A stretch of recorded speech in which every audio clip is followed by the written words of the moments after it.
আজকে অনেকগুলো বেগুন তুললাম। কালকে তো সব কটা বেগুনই বিক্রি করে এসেছিলাম। আজকে দেখি কতগুলো হয়। এই রোজ রোজ হেঁটে হেঁটে বাড়ি বাড়ি বেগুন বিক্রি করতে যেতে আর ভালো লাগে না। বয়সটাও তো হচ্ছে। বাবা রমেশ, বাবা রমেশ, একবার বেরিয়ে আয় তো বাবা। হ্যাঁ মা, বলো কি বলবে। কি ব্যাপার বাবা, এরকম সেজে গুজে তুমি কোথায় যাচ্ছ? মা, এক স্থানীয় কারখানায় কর্মখালির খবর বেরিয়েছে। আমি সেখানেই যাচ্ছি পরীক্ষা দিতে। যদি এবারে কাজটা পেয়ে যাই তাহলে তোমার সব কষ্ট আমি দূর করে দেব মা। ও, তাহলে তো খুব ভালো কথা। তুমি কি এক্ষুনি বেরিয়ে যাবে বাবা? আমার তো রান্না বান্না কিছুই হয়নি এখনো। না মা, রান্না বান্না করবার প্রয়োজন নেই। আমি বাইরে কিছু খেয়ে নেব। যত তাড়াতাড়ি সম্ভব কারখানায় গিয়ে পৌঁছাতে পারলে বাঁচি। আচ্ছা, তুমি কি জন্য আমাকে ডাকলে বললে না?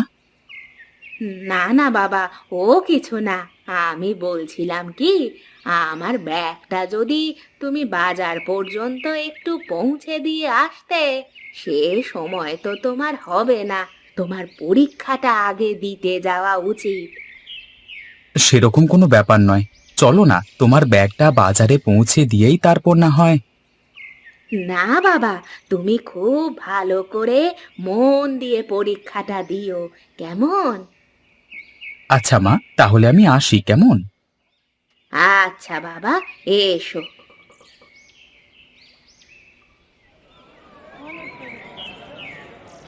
বেগুন লাগবে, বেগুন, তাজা তাজা খাঁটি বেগুন, ঘরের উঠানে ফলানো ওষুধবিহীন বেগুন। খেলে পরে স্বাস্থ্যের কোনো ক্ষতি হবে না। নিয়ে যান, নিয়ে যান, তাজা তাজা বেগুন নিয়ে যান। বুড়িমা, বেগুন কত করে দিচ্ছ কেজি? 1 কেজি 40 টাকা। তা বেগুন ভালো হবে তো? কানা বেগুন হবে না তো? আমার কাছ থেকে বেগুন নিলে তুমি ঠকবে না বাবা। একদম আমার ঘরের উঠানে ফলানো বেগুন। তাহলে আমাকে 2 কেজি মতো দিয়ে দিন। কি, কত করে বেগুন দিচ্ছ? 40 টাকা প্রতি কেজি দিচ্ছি বাবু। ওই তো বেগুনের হাল, তাও আবার 40 টাকা করে কেজি। আমার নিজের ঘরের উঠানে ফলানো বেগুন, কোনো রকম রাসায়নিক ওষুধপত্র এতে দেওয়া নেই। ও একটু ব্যবসা ট্যাবসা করতে গেলে এরকম একটু মিথ্যে কথা বলতে হয়, তা আমি জানি না। যদি 20 টাকা কেজি দিতে পারো বলো, না হলে অন্য কারোর কাছ থেকে নিয়ে নেব। না বাবু, আমার পক্ষে আমার বেগুন 20 টাকা কেজি করে দেওয়া সম্ভব নয়। ঠিক আছে, তুমি তাহলে বসো, আমি অন্য কারোর কাছ থেকেই নিয়ে নিই। হ্যাঁ বাবু, আপনি তাই নিন। তবে কি জানেন তো, কম দামে জিনিস দিলেই সেটা ভালো হয়ে যায় না। ঠিক আছে ঠিক আছে, তোমার জ্ঞান শুনতে আমি রাজি নই। আমি চললাম কেমন। তোকে আমি দেখে নেব বুড়ি। একবার সুযোগ পাই তোর 12টা আমি বাজিয়ে ছাড়বো। না, এখানে আর বসে থেকে লাভ নেই। অনেক বেলা হয়ে গেল। গিয়ে আবার রান্না চাপাতে হবে। যাবার পথে যদি কোনো খরিদ্দার পাই, তাকে বড় বেগুনগুলো বিক্রি করে দেব। এখন এখান থেকে যাই।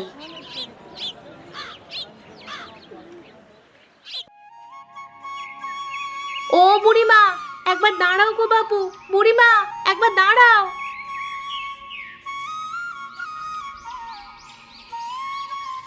তা কি গো বুড়িমা, তোমার কাছে বেগুন কি আছে আর? হ্যাঁ মা, কয়েকটা পড়ে আছে। তুমি নেবে? আজকে তো বাজারে যেতে পারিনি, তাই আজকে বাজারও করা হয়নি কিছু। কই, আমাকে যা বেগুন আছে দিয়ে দিন তো। তা হ্যাঁ গো বুড়িমা, বলি বয়সটা তো কম হলো না, আর কদিন তুমি বাজারে ব্যবসা করতে বসবে? দেখি মা, যতদিন শরীর দেয় ততদিনই কাজ করে যেতে হবে। আমি সে কথা বলছি না বুড়িমা, ঘরে তো তোমার ছেলে আছে, তা সেও তো এবার বাজারে বসতে পারে নাকি? আমার ছেলে তো বাজারে বসতে চায়, আমাকে সব সময় আসতে বারণ করে, কিন্তু আমি তাকে বলি একটা চাকরির খোঁজ করতে। তা চাকরি কি পেয়েছে? বলি বয়স তো কম হলো না। আজকেই একটা পরীক্ষা দিতে গেছে। আমার ছেলের কাজের গুণ মন দুটোই আছে মা, কিন্তু তবুও যে কেন কারখানার মালিকরা ওকে কাজে নেয় না কে জানে। দেখো, এবার পেলেও পেতে পারে, আর যদি না পায় তাহলে এবার ব্যবসায় বসতে বলো।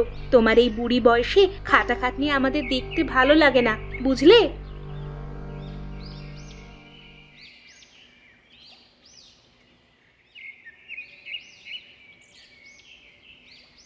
মা, বাজার থেকে ফিরেছো মা? আয় বাবা, সেই কোন সকালে গেছিস, এতক্ষণে তো আসবার সময় হলো। কি করব বলো মা, পরীক্ষা তো আমি একা দিতে চাইনি, প্রায় 100 জনকার পর আমার পরীক্ষা হলো।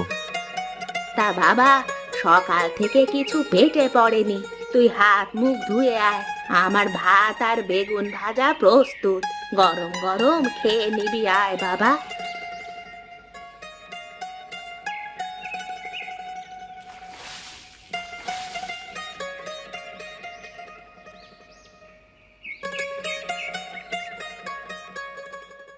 তা বাবা, কারখানার মালিক কি বললেন? কিছু বলেনি এখনো, বলেছেন যদি আমি কাজটা পাই তাহলে 2 দিন বাদ চিঠি মারফত আমাকে জানিয়ে দেবেন। এবারে যদি না হয় তাহলে আমি সিদ্ধান্ত নিয়েই নিয়েছি কি করব। কি সিদ্ধান্ত নিয়েছিস বাবা? সেটা আমি তোমাকে এখন বলবো না মা, 2 দিন যেতে দাও, দেখি কি হয়। আমি তো মন প্রাণ দিয়ে চেষ্টা করেছি যাতে কাজটা আমি পাই, তারপর দেখা যাক কি হয়। আচ্ছা বাবা, বেশ, তুই এখন পেট ভরে খা।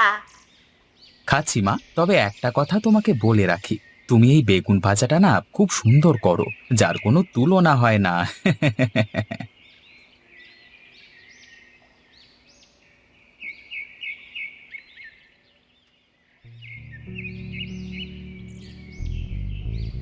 এটা কি, রমেশকে আবার কে চিঠি লিখলো? না, এটা তো মনে হচ্ছে কোনো কারখানার অফিস থেকে লেখা হচ্ছে। কই দেখি তো চিঠিটা খুলে কি লেখা আছে। আচ্ছা, তাহলে এই ব্যাপার। তাহলে তো এই চিঠিটা কিছুতেই রমেশের হাত পর্যন্ত পৌঁছাতে দেওয়া যায় না। ও বেটা চাকরি পেলে ওই বুড়ির অহংকার আরও বেড়ে যাবে। ওরা বেটা সারা জীবন গরিবই থাক।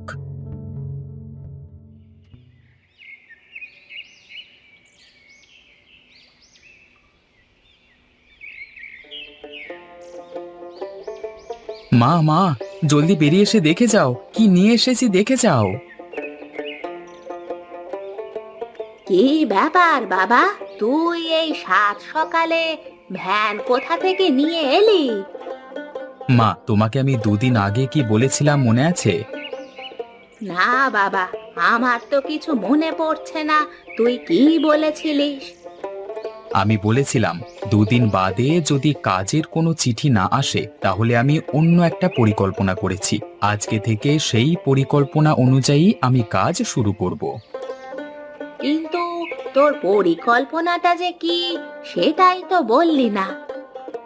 মা, আজ থেকে আমি এই ভ্যানে করে এদিক ওদিক গ্রামে গ্রামে বেগুন ভাজা বিক্রি করে বেড়াবো। যা তা বেগুন ভাজা নয়, একদম স্পেশাল সুস্বাদু বেগুন ভাজা, ঠিক যেমনটা তুমি বানাও। কিন্তু বাবা, তুই যে মন প্রাণ দিয়ে চাকরির চেষ্টা করলি, তার জন্য তোর মন খারাপ করছে না? মা, মন খারাপ করে কি হবে, শুধু শুধু সময় নষ্ট ছাড়া আর কিছু নয়। এবার আমি সিদ্ধান্ত নিয়েছি যে আমি এদিক ওদিক বেগুন ভাজা বিক্রি করে বেড়াবো আমার এই ভাড়ার ভ্যানে করে। কিন্তু তুই এই ভ্যান কোথা থেকে পেলি? একজন ভ্যানওয়ালার কাছ থেকে ভাড়া করে নিয়ে এসেছি, দিনে 200 টাকা। কই নাও নাও মা, আমাকে জলদি করে কয়েকটা বেগুন তুলে দাও দেখি।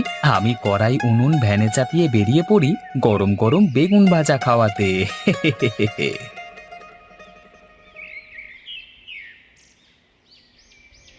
বেগুন ভাজা খাবেন? বেগুন ভাজা, গরম গরম সুস্বাদু বেগুন ভাজা। একবার খেলে বারবার খেতে ইচ্ছে করবে, মুখে লেগে থাকবে সারা জীবন। খেয়ে যান সুস্বাদু বেগুন ভাজা, খেয়ে যান। ও ভায়া, একটিবার দাঁড়াও দেখি। হ্যাঁ কাকা, কিছু বলছিলেন? বেগুন ভাজা বিক্রি করছো? তা কত করে পিস? হ্যাঁ কাকা, একটা গোটা নিলে 10 টাকা। একবার খেয়ে দেখুন না। তা বলছো যখন দাও, একবার পরখ করেই দেখি কেমন খেতে তোমার গরম বেগুন ভাজা। হুম, বাহ, এ যে দারুণ সুন্দর খেতে গো। এই বেগুন ভাজা যে অরুণদার বেগুন সুন্দরীকেও হার মানাবে গো। আপনাদের ভালো লাগলেই হবে কাকা, আমি তো আপনাদের ভালো জিনিসটা খাইয়ে সেবা করতে চাই।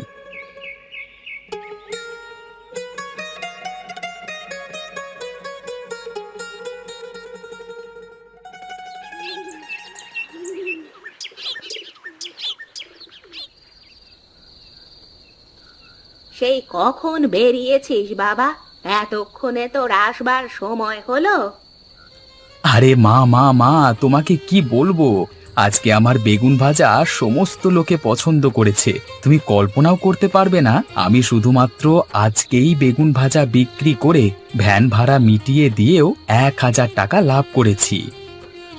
বলিস কি রে বাবা, এ তো দারুণ সুখবর।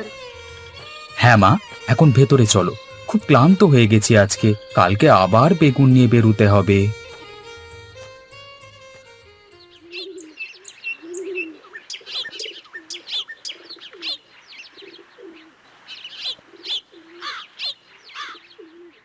রমেশ বাড়িতে আছো? রমেশ? কে আপনি? কাকে চান? এটা কি রমেশের বাড়ি? ওনাকে একবার ডেকে দিন না, আমি স্থানীয় কারখানা থেকে আসছি। হ্যাঁ বলুন, কি বলবেন? আমাকে মালিকবাবু পাঠালেন, আপনাকে কাজে যোগদানের জন্য চিঠি দেওয়া হয়েছিল। আপনি কারখানায় এলেন না যে, কি ব্যাপার? চিঠি? কই, আমি তো কোনো চিঠি পাইনি। আপনাকে আপনাদের স্থানীয় পোস্ট অফিসের মাধ্যমে চিঠি পাঠানো হয়েছিল, আপনি পাননি? আমি বুঝতে পেরেছি বাবা, ওই পোস্টমাস্টার হিমাংশু বাবুর সাথে আমার সেদিন বাজারে একটু ঝামেলা হয়েছিল, তাই জন্যই বোধহয় সে ওই কাজের চিঠিটা আমাদের হাতে দেয়নি, আমাদের ক্ষতি করবার জন্য। হ্যাঁ যাক, যা হবার তো হয়ে গেছে, সেসব ভেবে আর লাভ নেই। নবীনবাবু, আমি কাল থেকে আমার নিজস্ব ব্যবসা শুরু করেছি। আপনি দয়া করে বাবুকে গিয়ে বলে দেবেন যে আমার পক্ষে কাজে যোগদান করা সম্ভব হবে না। না না, তা কি করে হয়, বাবু আপনার কাজ দেখেই খুব মুগ্ধ হয়েছেন, আপনাকে কিছুতেই হাতছাড়া করতে চান না উনি। বাবা রমেশ, তুই কাজে যোগদান করে নে বাবা। ঠিক আছে মা, তুমি যখন বলছো আমি তাই করছি, কিন্তু বিকেলে কাজ থেকে ফিরে আমি কিন্তু সন্ধে পর্যন্ত বেগুন ভাজা বিক্রি করব, কারণ এই বেগুন ভাজা বিক্রি আমি আর ছাড়তে পারবো না। বেশ, আপনি না হয় তাই করবেন। সব থেকে ভালো হবে আপনি কারখানার সম্মুখে একটা বেগুন ভাজার দোকান দিয়ে দিন, রাত পর্যন্ত সেইখানেই কাজ করে একেবারে বাড়ি আসবেন। কারখানায় তো অনেক লোকজনই যায়, আপনার ব্যবসার কোনো ক্ষতি হবে না। বেশ, তবে তাই হোক, তাহলে কাল থেকে আমার কাজ এবং বেগুন ভাজা বিক্রি দুটোই একসাথে হবে।